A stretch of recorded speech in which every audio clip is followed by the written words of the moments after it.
Bonjour à toutes et à tous et bienvenue pour cette nouvelle vidéo consacrée aux prédictions d'Elbaf. 6 ans se sont écoulés depuis ma vidéo sur les prédictions de l'arc Wano et je me suis dit pourquoi pas remettre ça avec l'arc des géants. Car s'il y a bien une île que les fans de One Piece attendent avec impatience, c'est bien celle-ci. Alors aujourd'hui on va tenter de découvrir tous les secrets que pourrait renfermer cette terre des géants. Et pour ce faire on va appliquer la même méthodologie que pour celle sur les prédictions Wano. Bon nombre de prédictions se sont confirmées dans cette vidéo et ceci grâce à une unique chose, la méthodologie répétée d'Oda. En effet, l'auteur de One Piece a une manière bien à lui de structurer chacun de ses arcs. Bien qu'ils soient tous uniques, chaque arc majeur reflète en quelque sorte un autre, et c'est en prenant en compte ce subtil détail que nous pourrions anticiper le déroulement de l'arc d'Elbaf. Cependant, gardez à l'esprit que cette théorie ne tiendra que si Oda choisit de faire d'Elbaf un arc central comparable à Dressrosa, Alabasta ou plus récemment Egghead. En revanche, si Elbaf s'avère être un arc de transition ou un événement exceptionnel comme Marineford, Oda n'appliquera pas certains points clés que je vais citer. Alors gardez ce détail à l'esprit tout au long de cette théorie. Et avant de débuter cette vidéo, je vous invite comme toujours à exploser les likes, vous abonner si ce n'est pas déjà fait, car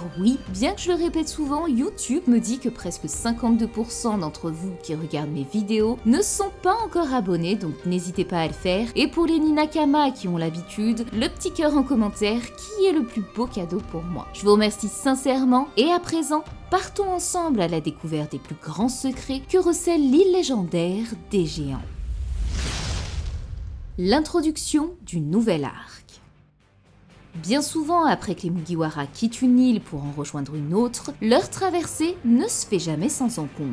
Avant d'atteindre leur prochaine destination, ils découvrent généralement les journaux de Big News qui les informent possiblement des nouvelles primes et de tous les événements majeurs survenus ailleurs dans le monde. C'est également durant cette traversée que l'on découvre une nouvelle partie des antagonistes du prochain arc. Dans de rares occasions, ils peuvent même croiser ses ennemis directement en mer, comme ce fut le cas avec Bon Clé et Alabasta ou l'équipage de Wepol sur Drum. Les animaux. Outre les rencontres anodines de personnages, les Mugiwara vont faire la connaissance d'un ou plusieurs monstres marins typiques des pays nordiques qui pourraient les attaquer à l'image du morse et du poisson géant apparus dans le flashback de Big Mom. On en rencontrera d'ailleurs d'autres sur l'île qui symboliseront les mythes et religions du pays comme à Wano avec le Tanuki, les lapins des neiges de Drum ou le Southbird de Jaya. Certaines de ces créatures pourraient réapparaître à la fin de l'arc pour venir en aide aux Mugiwara, comme ce fut le cas avec le Komainu de Wano Kuni, les Kung Fu Dudong d'Alabasta, Meme à Arlong Park ou encore Nola à Skypiea. Pour Elbaf, le monde nordique regorge d'animaux fantastiques, tous plus légendaires les uns que les autres. Les Mugiwara pourraient ainsi rencontrer le majestueux aigle ou faucon Vapnir, perché au sommet de l'arbre d'Yggdrasil.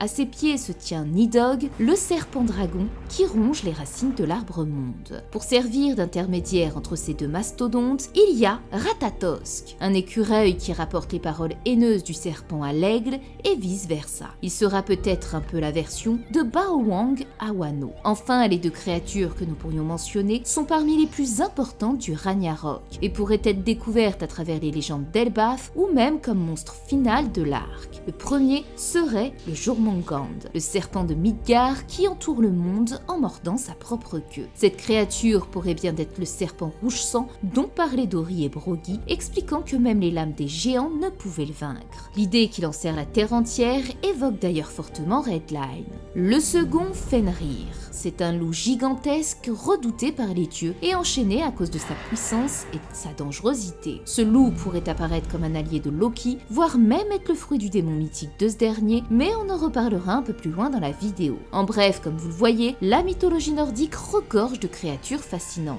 J'aurais également pu citer les corbeaux et le cheval d'Odin, ou encore la vache nourricière du géant Ymir, mais je pense qu'on a déjà consacré assez de temps à cette partie. Le panorama de l'île. Les Mugiwara arrivent enfin sur l'île et c'est à ce moment-là qu'Oda nous offre l'incontournable case du panorama de l'île. C'est une véritable coutume qui donne tout l'aspect profond de la découverte de cette nouvelle contrée. L'entrée du pays. Il est possible que pour atteindre les eaux d'Elbaf, l'entrée du pays se fasse d'une manière particulière. À Wano, il fallait grimper la cascade à l'aide des cartes, tandis que sur Skypiea, il fallut emprunter le Knock Upstream. Étant donné la présence d'un immense arbre qui domine Elbaf, il est possible que nos Mugiwara doivent escalader ce gigantesque if pour contempler toute la splendeur de l'île des géants. Le guide. Avant d'arriver sur l'île ou juste après avoir amarré leur navire, les Mugiwara rencontrent généralement un personnage, très souvent une femme, qui servira de guide à l'équipage et s'opposera au roi ou sera lié à la royauté du pays. À Elbaf, ce rôle pourrait être tenu par la princesse des géants, étant donné le faible nombre de personnages féminins aperçus jusqu'à présent. Sinon, une humaine vivant entourée des géants. L'enfant. Il y aura probablement un enfant qui se liera d'amitié avec les Mugiwara. Il est généralement un personnage clé qui va permettre de changer le futur. Que ce soit Eiza, Rika, Otama, les enfants géants de Punk Hazard ou ceux de l'île des hommes-poissons, tous se souviendront de l'intervention des pirates qu'ils ont sauvés du chaos et porteront un message de paix et de vivre ensemble dans le futur. À Elbaf, il pourrait donc s'agir du petit garçon vu aux côtés de Shanks dans le bar. Cet enfant, inspiré de Vic le Viking, pourrait voir en Usopp un modèle. En effet, l'histoire de ce petit garçon ressemble beaucoup à celle de celui qui se fait appeler Sniper King. Grâce à sa créativité et son esprit vif, Vic montre que le courage ne réside pas uniquement dans la force physique, mais aussi dans l'ingéniosité et la réflexion. Et c'est précisément cette qualité qui résonne avec Usopp et qui fera de lui un grand guerrier d'Elbaf. Peut-être aurons-nous alors un remake de cette scène mythique entre Shanks et Luffy, où cette fois, ce serait Usopp et cet enfant qui échangeraient le kabuto ou le bandana, marquant ainsi la promesse de devenir le plus brave guerrier des mers. La séparation des Mugiwara. À leur arrivée sur Elbaf, il est fort probable que les Mugiwara se retrouvent éparpillés en plusieurs groupes, ce qui permettra d'explorer toutes les facettes de l'île. Il faut toutefois garder une chose à l'esprit, l'île des géants est grande, très grande. Il est alors fort probable que nous ayons ce que j'appellerais l'instant Zoro, où notre épéiste parviendrait par je ne sais quel moyen à se perdre dans cette vaste contrée. La culture du pays. Après avoir franchi l'entrée du pays, nous allons y découvrir toute la culture des terres des géants. Les vêtements des Mugiwara. C'est ici que les Mugiwara adopteront les vêtements traditionnels du pays, dont leur tenue pourrait s'inspirer de la cover du chapitre 446. Luffy pourrait d'ailleurs porter la lance, l'épée et même les fameuses lunettes de Nika. Quant à Nami, son design pourrait s'inspirer de ses premiers concepts vus dans le Color Walk numéro 1 ou dans le One Piece Green. Mais surtout, c'est ici que Franky changera de coupe de cheveux. Et oui, c'est peut-être un détail pour vous, mais pour Oda, ça veut dire beaucoup. Car il met un point d'honneur à démontrer que Franky, au-delà d'être un charpentier exceptionnel, possède en réalité une véritable passion pour la coiffure. Les spécialités culinaires. En plus de nous dévoiler leur savoir-faire dans la conception des dracars et des armes, Oda nous fera également découvrir les délices culinaires traditionnelles de l'île. On a déjà eu un aperçu avec les semla et la karl, spécialités suédoises et islandaises. Attendez-vous donc à voir des plats emblématiques des régions scandinaves, comme le gravlax suédois, le porc rôti, plat national du Danemark, la boisson d'hydromel, ou plus ironiquement, le ragoût de renne qui pourrait mettre à mal notre petit chopper. L'architecture du pays. À la différence de Wano Kuni, nous avons eu un très bel aperçu d'Elbaf dans One Piece, aussi bien à travers le flashback de Big Mom que le combat offert entre Kid et Shanks. Malgré tout, ceci n'est qu'une infime partie d'Elbaf. Nous n'avons encore qu'une vague idée de l'immensité de cette terre des géants. Je pense même pouvoir dire qu'il s'agira là du plus grand pays que nous puissions visiter au vu de la stature colossale de ses habitants. Alors à quoi va donc pouvoir ressembler Elbaf ? Les paysages.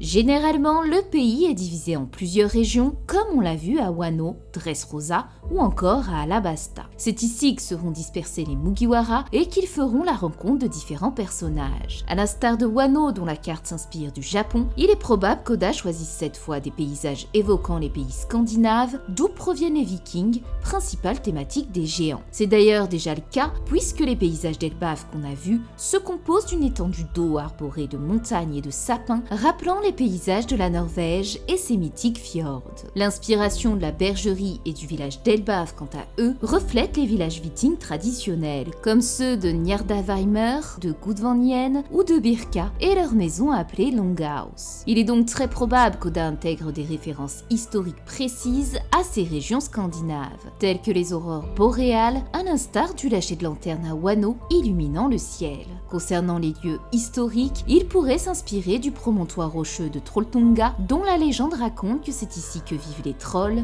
des créatures géantes se transformant en pierre à la lumière du soleil. Ou encore les épées dans la roche, ce monument commémoratif qui symbolise la paix après la bataille de 3 rois. Ces épées plantées dans le sol évoquent ainsi une promesse solennelle de renoncement à la guerre. Une légende qui ressemble beaucoup dans One Piece à la promesse des 20 rois face au trône vacant. Ainsi, nous pourrions imaginer que ce pacte aurait été inspiré par les géants d'autrefois. Alors petite pause dans cette vidéo car je viens de remarquer qu'Oda pourrait déjà avoir inséré cette référence à Elbaf au chapitre 868. On y voit 3 épées dressées avec le casque de Jarl. Il faudrait cependant attendre les prochains chapitres d'Elbaf pour savoir s'il s'agit d'un cimetière ou d'une véritable référence aux épées dans la roche.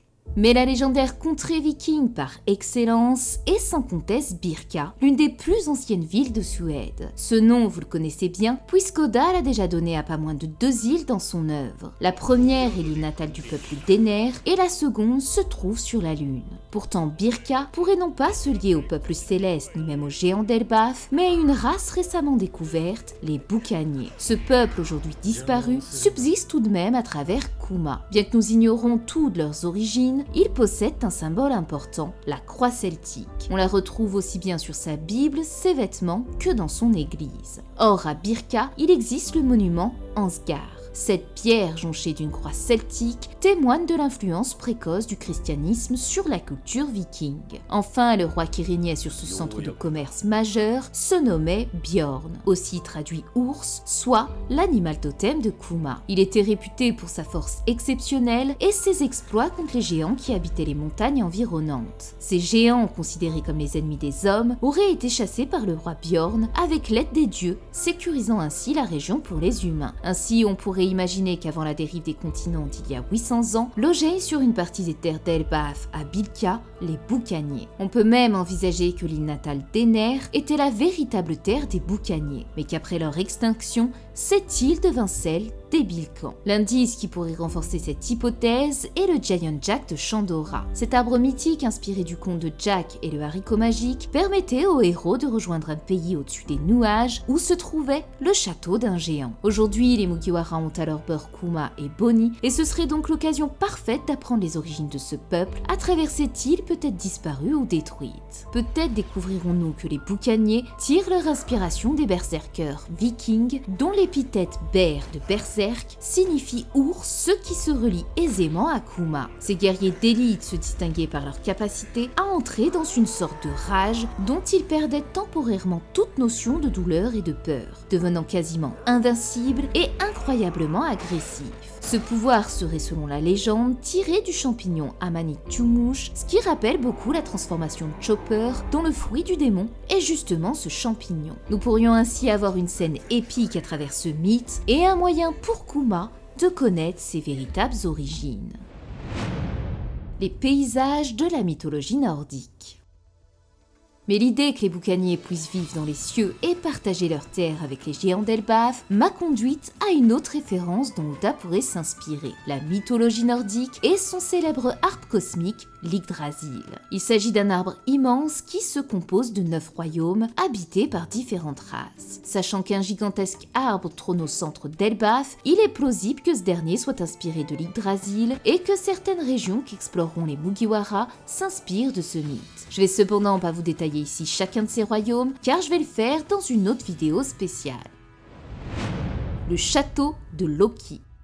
Durant le flashback de Big Mom, nous avons découvert que Loki est né dans un château. Il est probable que ce dernier se situe dans les hauteurs du pays, nichant probablement au sommet de l'arbre. C'est généralement ici que la principauté installe son royaume, comme on l'a vu avec Dressrosa, Wano ou encore Alabasta. Contrairement aux châteaux européens, les Vikings construisaient des forteresses circulaires appelées Trelleborg. Ces structures se caractérisent par leur forme ronde avec des routes et des portes orientées selon les 4 points cardinaux. Cependant, Oda pourrait tout de même entremêler cela soit à un monument de notre monde, soit à la mythologie nordique et ainsi par exemple créer un château de glace en référence à Utgard, le bastion des géants. Les souterrains. Il y aura un souterrain où sera entreposé quelque chose dont les géants sont les gardiens et qui leur a été transmis de génération en génération par le biais des dieux ou d'une prophétie. Il pourrait s'agir d'un poneglyphe bleu révélant des secrets sur la dernière arme antique ou plus simplement un fragment de l'histoire de l'ancien royaume. Ce sanctuaire pourrait se situer soit sous le château d'Elbaf comme il est coutume de voir dans les autres arcs, soit sous la bibliothèque où sont conservés les livres d'Ohara. Ce lieu sera une véritable mine d'or d'informations car nous pourrons y découvrir les autres ouvrages d'auteurs comme Louis Arnott ou Willie Gallon, l'histoire des dieux d'Elbaf, mais surtout les fables contenant l'épopée du dieu Nika. Le sport du pays. Il est possible que les Mugiwara s'illustrent dans des sports typiques des pays nordiques comme on l'a vu à Wano avec le sumo, la boxe dans l'arc Foxy ou le combat de gladiateurs à Dressrosa. À Elbaf, ils pourraient participer à des duels à l'épée et au bouclier contre les géants, ou même à des matchs de catch étant donné que certains noms de géants sont inspirés de célèbres catcheurs. Concernant les sports traditionnels, les Mugiwara pourraient s'essayer au Grima, la lutte islandaise, où on a d'ailleurs déjà eu un bref aperçu avec Big Mom face à Jarl et qui coûta la vie à notre géant. Un concours similaire au Davy Backfight pourrait également être organisé contre les géants, ou tout du moins face à Loki. En effet, dans la mythologie nordique, le nom de Loki peut s'associer à 2 personnages, celui du dieu Asgard et l'autre, celui du géant Utgard Loki, maître du château d'Utgard. Dans les récits légendaires, il est raconté le grand concours lancé aux dieux Thor, Loki et Tjalfi par le roi des géants. Loki participe à un concours de nourriture, Thor à un concours de beuverie et Tjalfi a été défié dans une course. Tous 3 ont perdu face aux géants qui fait preuve de ruse et d'intelligence pour démontrer que la force pure n'était d'aucune utilité. Il se pourrait alors que le prince d'Elbaf mette au défi le Monster Trio. Puisque la nourriture est le péché de Luffy, la boisson celle de Zoro, quant à la course, il s'agit d'un des atouts de Sanji. La structure et les conditions de vie du pays. Si à Wano Kuni, Oda s'était inspiré de l'époque Edo, à Elbaf, il pourrait s'inspirer de nouveau des Vikings et de leur hiérarchie qui se divise en 3 classes sociales. En bas de l'échelle se trouvent les esclaves appelés les Thralls. Au milieu, les hommes libres connus sous le nom de Bonte. Et au sommet, les chefs de clan ou princes souverains appelés les Jarls. Ce nom est d'ailleurs celui attribué à l'un des géants d'Elbaf qui était le capitaine de l'équipage des géants avant de céder ce rôle à Dory et Broggy. Ainsi Loki étant appelé prince serait le Jarl du royaume d'Elbaf, ce qui laisse supposer qu'il existe bel et bien un roi sur la terre des géants. L'autre point intéressant est que la terre des géants tant admirée par Luffy et Usopp pourrait montrer une facette plus sombre du pays. Ce qui semblait être une terre peuplée uniquement de braves guerriers pourrait en réalité cacher un peuple soumis à l'esclavage et sous l'autorité d'un roi tyrannique. Cette partie est intéressante car la classe intermédiaire appelée homme libre pourrait être liée à Nika et par extension à Luffy. En effet, les Bonte étaient des agriculteurs, artisans et de grands marins vikings. Ce qui fait écho au rêve de Luffy et à son chapeau de paille, cet objet symbolisant la coiffe des paysans. Ainsi Nika, ce dieu né des fables d'Elbaf, aurait fait le souhait que les esclaves soient libérés pour que tous deviennent des Bonte, des hommes libres. Car les Thralls, les esclaves, ne peuvent accéder à la liberté qu'en l'achetant ou par la volonté de leur maître ou du roi. On pourrait alors imaginer une scène à Elbaf où un esclave ayant tenté de racheter sa liberté serait trompé par son maître. Les Mugiwara et en particulier Bonnie dont les parents furent esclaves assisteraient à cette injustice et décideraient de là où le secourir, déclenchant ainsi une guerre contre le roi pour changer le destin du pays. Outre la thématique de l'esclavage, on sait que les géants partagent leurs terres avec des humains depuis l'arrivée de Mother il y a plus de 60 ans. Certains d'entre eux pourraient être alors terrorisés par des géants bandits qui pillent les villages ou par des géants mangeurs d'hommes faisant écho à la légende des Oni. Sans oublier le prince Loki et peut-être le roi du pays qui pourraient s'avérer être de véritables tyrans, exploitant le peuple pour leur payer des tributs de plus en plus onéreuses. La thématique de l'arc, les fables et les contes. Il est possible qu'Oda introduise une énigme autour des habitants d'Elbaf, à l'instar des jouets à Dressrosa, des fantômes à Wano Kuni ou des zombies de Thriller Bark. Étant donné qu'Elbaf est l'anagramme de fable, il est possible que la thématique soit centrée sur les contes et une certaine forme d'univers fantasy. Le prince Loki porte d'ailleurs le nom du dieu Loki, connu pour sa ruse et son habileté à se tirer des situations les plus improbables, ce qui en fait un personnage idéal pour incarner un protagoniste de fable. Oda pourrait alors conter les aventures des Mugiwara sur la Terre des Géants à travers des fables, à la manière de La Fontaine, où chaque membre de l'équipage représenterait un animal, comme illustré sur la couverture du chapitre 651, et où chaque histoire se conclurait par une morale. L'indice qui permet de soutenir cette idée est le flashback de Big Mom, où elle met à feu et à sang la bergerie, miroir de la fable du loup et de l'agneau, dont la morale était que la raison du plus fort est toujours la meilleure. Présentation des ennemis et des futurs alliés. Après avoir accosté et exploré une partie de l'île, c'est généralement ici que les combats débutent pour nos Mugiwara. Ils se battent soit contre des futurs alliés, comme la Frankie Family à Water 7 ou Weeper à Skypea, soit contre les sbires du tyran, comme les Pleasure et Hawkin à Wano ou l'équipage de Weepole à Drum. Ce sont des combats généralement assez expéditifs qui permettent de mettre en avant le problème qui réside dans le pays, tandis que nous sera révélé le nom ou le visage dans l'ombre du tyran régnant sur le pays. Le révolutionnaire. Il y aura un personnage qui se dressera contre la tyrannie du roi. C'est ce que j'appelle le révolutionnaire, à l'image de Weeper et Ganford face à Ener, Koza face à Crocodile ou encore Dalton face à Weepole. Ce personnage aura probablement tenté par le passé de défier le boss, mais aura échoué et réessayera avec l'aide de Luffy. Il apparaît généralement dès le début de l'arc et s'engage dans des combats contre les sbires du tyran. Ne sachant pas pour le moment qui sera l'antagoniste principal d'Elbaf, il est difficile de prédire qui sera ce révolutionnaire. Il pourrait tout à fait être un parfait Okonu originaire de cette île. Cependant, si on se base sur ce qu'on sait, il pourrait s'agir d'Arujin qui, à Dressrosa, avait exprimé son désir de devenir le roi d'Elbaf, raison pour laquelle il convoitait le Meramera no Mi. Dans ce cas, Arujin serait d'une certaine façon le miroir de Momonosuke, à qui Luffy prêterait main forte pour destituer le roi ou le prince Loki, l'aidant ainsi à réaliser son rêve. Le boss final.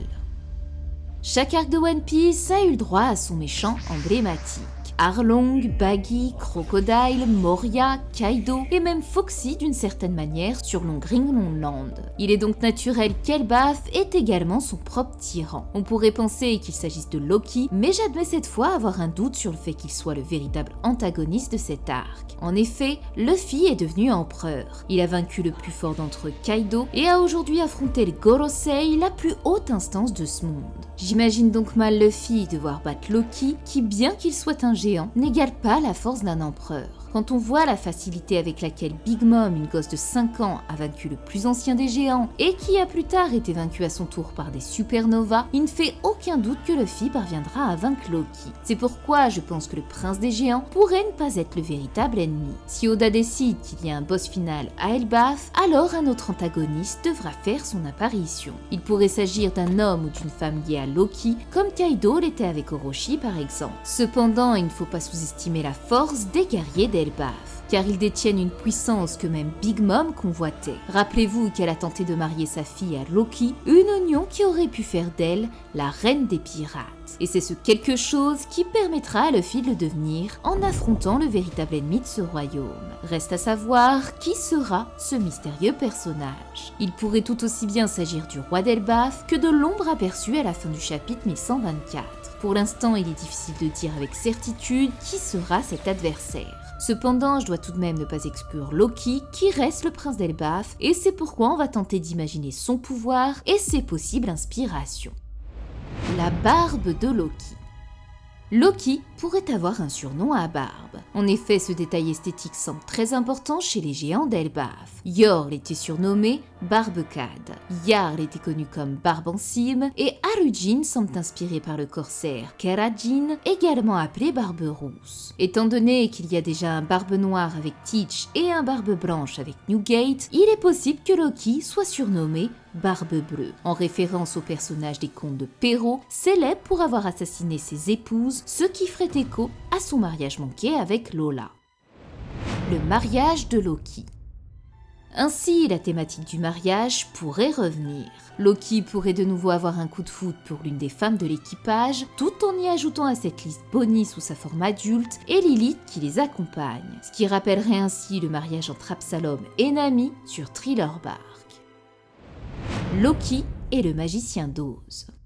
Enfin, tout en restant dans la thématique des contes, Loki pourrait s'associer au magicien d'Oz. Étant donné que les géants antiques portaient ce nom et que la cité d'Émeraude a été évoquée par Bellamy à Jaya, il serait intéressant d'imaginer que Loki puisse régner dans ce château verdoyant. D'autant que le duo Loki et le magicien d'Oz partagent plusieurs points communs. Tous deux excellent dans l'art de l'illusion, utilisant la ruse pour manipuler ceux qui les entourent. Ils dissimulent leur véritable nature derrière des masques trompeurs et incarnent une ambiguïté morale, ne sachant pas s'ils sont bons ou mauvais. Le fruit du démon de Loki. Il se pourrait que Loki soit un utilisateur de fruits du démon et que ce dernier ne soit pas qu'un sap paramécia, mais bien un fruit mythique. Le premier qui me vient à l'esprit est le Zoan mythique du dieu Loki, lui conférant des pouvoirs de ruse et d'illusion caractéristiques de ce dieu rusé et malicieux. Une autre possibilité serait également un Zoan basé sur le loup Fenrir ou le serpent Jormungand, tous deux étant les enfants du dieu Loki. Enfin, il pourrait détenir un fruit totalement différent, possédant des capacités liées à l'écriture ou à la création, en harmonie avec le thème des fables d'Elbaf. Le secret et le pouvoir du boss.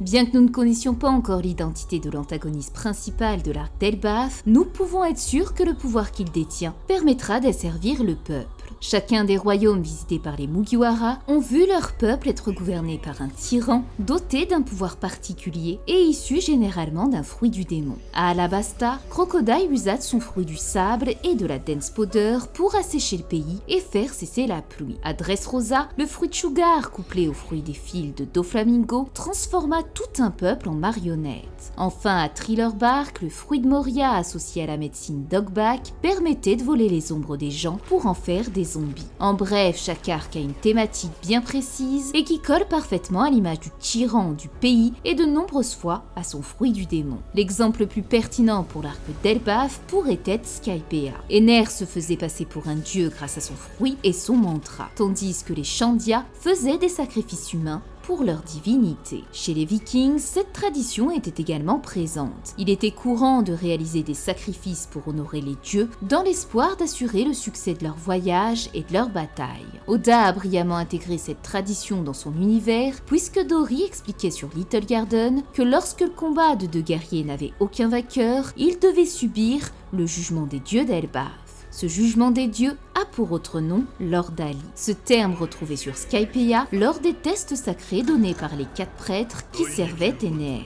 Il est donc envisageable que le roi d'Elbaf utilise ce concept pour manipuler les géants, prétendant posséder le pouvoir du jugement divin. Ce stratagème pourrait être le tournant décisif dans son affrontement avec Luffy. Si au départ Luffy sera dominé durant plusieurs rounds, il parviendra à comprendre le poids faible de son adversaire et renversera le jeu. En triomphant, il mettra fin à la malédiction qui pesait sur le peuple, libérant ainsi les géants de l'emprise des croyances divines, comme il l'avait fait savoir à Dory sur Little Garden.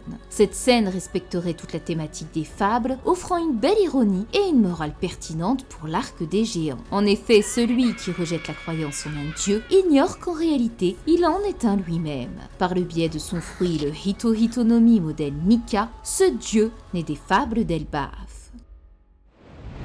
La marine. Qui dit grand arc dans One Piece dit forcément présence de la marine. À Alabasta, nous avions eu Smoker, à Dressrosa le CP0 et Fujitora, à Wano, Drake, Ryukugyu et le Cypher Pole, tandis qu'à Egghead, nous avons eu la totale, le CP0, les vice-amiraux, un amiral et les 5 doyens. Pour Elbaf, il va donc falloir mettre le paquet, d'autant que cette île est probablement la dernière avant que les Mugiwara n'atteignent Laftel et fassent de Luffy le roi des pirates. Les candidats potentiels restants sont donc Akainu, Kong, John Giant, le Sword, les Chevaliers Divins et la toute dernière figure importante du gouvernement, Im-sama en personne. Akainu serait intéressant car après Borsalino sur Egghead face à son moteur Vegapunk et Aokiji sur la ruche face à son sensei Garp, nous pourrions avoir un développement étonnant du tout dernier amiral de ce trio, bien que je pensais qu'il interviendrait plutôt à Wano parallèlement aux événements d'Elbaf. Il est d'autant plus pertinent de le mentionner en raison de son lien avec Zoro, puisqu'ils faisaient tous deux partie de la marine et qu'il est celui ayant détruit le navire des habitants d'Ohara dans lequel Robin devait se réfugier. Les Chevaliers Divins pourraient également faire leur apparition, notamment Garling qui pourrait nous révéler des éléments clés sur l'histoire de Shanks, en particulier son lien profond avec Elbaf. Du côté des vice-amiraux, John Giant serait le choix idéal. Étant donné qu'il a été vendu par Mother au gouvernement, ça permettrait d'explorer davantage son histoire et la manipulation dont il a été victime. Quant à Im-sama, son nom évoque Ymir, le géant de feu de la mythologie nordique, destiné à détruire le monde lors du Ragnarok. Il est possible qu'elle décide de réduire en cendres une partie de l'île des géants. Enfin, n'oublions pas Kobe et le Sword, qui à la fin du message de Vegapunk révélait vouloir tout mettre en œuvre pour empêcher Luffy de réaliser son rêve. L'emprisonnement de Luffy. Luffy pourrait être capturé et emprisonné sur Elbaf. Bien que ce ne fût pas le cas sur Egghead, la captivité de notre héros est un thème récurrent du Nouveau Monde. Il a été maintenu captif sur Punk Hazard par César, fait prisonnier dans le livre de Big Mom sur Whole Cake Island, enfermé dans le Colisée et menotté par Doflamingo à Dressrosa, et enfin, il a été arrêté et emmené à la prison d'Udon sur Wano Kuni. Il est donc plausible que ce schéma se répète et que notre chapeau de paille se retrouve jeté aux oubliettes dans le château d'Elbaf. Les aides externes. Que serait la partie combat sans l'intervention de renforts pour soutenir l'équipage? Outre les animaux et personnages découverts au début de l'arc qui rejoignent souvent la lutte contre les adversaires, des personnages venus de l'extérieur de l'île pourraient également faire leur apparition. Que ce soit à Wano avec l'arrivée de Marco ou Jinbei, à Egghead avec les géants, ou encore Fujitora qui s'est allié à ses ennemis, les apparitions inattendues apportent toujours un coup de pouce précieux. À Elbaf, bon nombre de candidats pourraient intervenir au vu des conséquences qu'il y a eu sur Egghead. Si cette île est la dernière avant d'atteindre Laftel, il est fort possible que tous les moyens soient mis en œuvre pour empêcher que ça n'arrive. Ainsi, n'importe quel protagoniste ou antagoniste pourrait se joindre dans cette grande bataille pour aider Luffy à atteindre son rêve de devenir roi des pirates. Je vous laisse donc me dire en commentaire qui, selon vous, viendra prêter main forte à Luffy si ce dernier venait à se battre sur la terre des géants. Le compte à rebours. Le compte à rebours est lancé. Il est l'heure pour vous de marquer une petite pause et de mettre un petit like à la vidéo si jusque-là elle vous a plu. C'est gratuit, ça prend pas beaucoup de temps et surtout, ça permet de soutenir mon travail. Voilà, à présent que le compte à rebours est fini, on va parler de celui qui est toujours placé dans One Piece. Durant les combats individuels de chaque Mugiwara et au moment où Luffy combattra le boss final, un compte à rebours se lancera comme ce fut le cas avec la Birdcage de Doflamingo, la bombe dans l'horloge d'Alabasta, le Noah sur l'île des hommes poissons ou encore récemment avec le message de Vegapunk sur Egghead. C'est ici que tout se joue. Luffy montrera sa détermination et comprendra le point faible de son adversaire, tandis que le peuple priera les dieux en espérant un miracle. À la dernière seconde, Luffy parviendra à vaincre le boss final avec un coup de poing décisif qui le mettra KO, libérant ainsi le peuple qui l'acclamera en héros ou en dieu. La carte des positionnements. Il y aura une carte de l'île d'Elbaf indiquant les positionnements de chaque membre de l'équipage. En règle générale, il y a plusieurs étages pour atteindre le boss final que Luffy devra vaincre. Cette carte permettra de suivre le parcours de chaque groupe réparti pour affronter divers ennemis principaux tout en tentant d'arrêter le compte à rebours crucial. Le traître. Qui seront les traîtres d'Elbaf? Eh bien oui, je pense que vous commencez à comprendre à quel point Oda aime les retournements de situation. À Dressrosa, Corazon était un agent de la marine qui a trahi son frère, tandis que Virgo était un infiltré de Doflamingo qui a trahi la marine. Idem pour Denjiro infiltrant les rangs d'Orochi, tandis que Kanjuro infiltraient les samouraïs. Enfin, même dans ce dernier arc d'Egghead, les traîtrises se sont multipliées. York a trahi la Stella, Stussy le CP0, Sentomaru la marine, et Kizaru son ami, qui l'ira jusqu'à tuer. Elbaf ne fera pas exception, d'autant que Loki est le dieu de la malice et de la discorde. C'est lui qui se dressera contre les dieux, accompagné des géants lors du Ragnarok. Il pourrait alors trahir non pas les géants mais le roi, et se ranger aux côtés de Luffy pour la grande bataille finale de One Piece. D'autant que, comme on l'a vu avec Big Mom, les géants sont loyaux et fidèles, et n'ont jamais cédé ou pardonné la mort de Yorl. Imaginez donc un traître pouvant semer le doute dans un pays de guerriers où l'honneur est essentiel, pourrait provoquer des bouleversements majeurs. Les révélations tant attendues. Bien sûr, tout au long de l'arc et surtout vers la fin, nous aurons enfin les révélations tant attendues par les fans, ainsi que des secrets jusque-là soigneusement cachés dans l'œuvre. Le nouveau visage de Zoro, son flashback après avoir survécu au Buster Call d'Ohara et ses retrouvailles avec Robin. Le secret entourant le serpent rouge sang. Un possible flashback sur la venue de Roger et son équipage sur Elbaf. Le lien profond entre Shanks et les géants, ainsi que le rôle crucial qu'il a pu jouer auprès de Dory et Brogy et qui lui a valu le titre d'ami. Un nouveau flashback de Big Mom révélant les détails du mariage de Lola et les raisons pour lesquelles elle désire ardemment le pouvoir des géants. Le rôle de Mother sur les changements qui ont opéré sur Elbaf depuis sa venue. Le rêve d'Usopp qui pourrait bientôt se concrétiser et le possible retour de Sniper King. L'histoire sur les différents géants qui habitent ce monde et le passé d'Oz. L'identité de l'homme à la cicatrice de feu et la découverte du dernier Rod Poneglyph. Une possible révélation sur l'équipage de Chebek et le dernier membre restant qui n'a pas encore été développé, Hache d'Argent. L'histoire entourant l'homme qui a forgé les lames d'Elbaf et peut-être même celle du charpentier qui aurait pu concevoir le colossal navire Pluton étant donné sa taille impressionnante. La possible apparition du Rouge puisqu'il est le dernier supernova à ne pas avoir eu son moment de gloire. Et enfin, la révélation tant attendue par tous, le retour de Scooper Gaban. Le banquet final. Enfin, comment imaginer un arc de One Piece sans son légendaire banquet final? Oui, c'est une coutume qui perdurera jusqu'à la fin de l'œuvre et Elbaf n'y fera pas exception. Nous aurons donc sans nul doute un des plus grands banquets, aussi bien en termes de taille puisque nous sommes chez les géants, mais aussi parce qu'il pourrait bien être le dernier avant que les Mugiwara n'atteignent la mythique île de Laugh Tale. Si à Wano le banquet final se déroulait durant le Festival du Feu, à Elbaf, il pourrait s'agir soit de la fête du solstice d'été où tous les habitants festoient, dansent et chantent, soit à l'inverse la fête du solstice d'hiver, également appelée la fête de Yule, et qui ferait ainsi écho au flashback de Big Mom. Et bien voilà, cette vidéo est à présent terminée. J'espère que vous l'aurez appréciée car elle n'a pas été facile à faire au vu du nombre d'informations que je devais traiter et résumer en quelques mots. Mais ça a été un véritable plaisir de travailler dessus car elle m'a appris énormément de choses sur les peuples nordiques. Il y avait encore beaucoup de choses à dire mais je pense que les points principaux de l'arc d'Elbaf sont réunis. Il y aura également une vidéo spéciale sur la mythologie nordique que je vous prépare et qui je pense va grandement vous plaire. En attendant, je vous souhaite à toutes et tous de passer une bonne semaine ou un bon week-end, mais surtout, comme toujours, prenez bien soin de vous.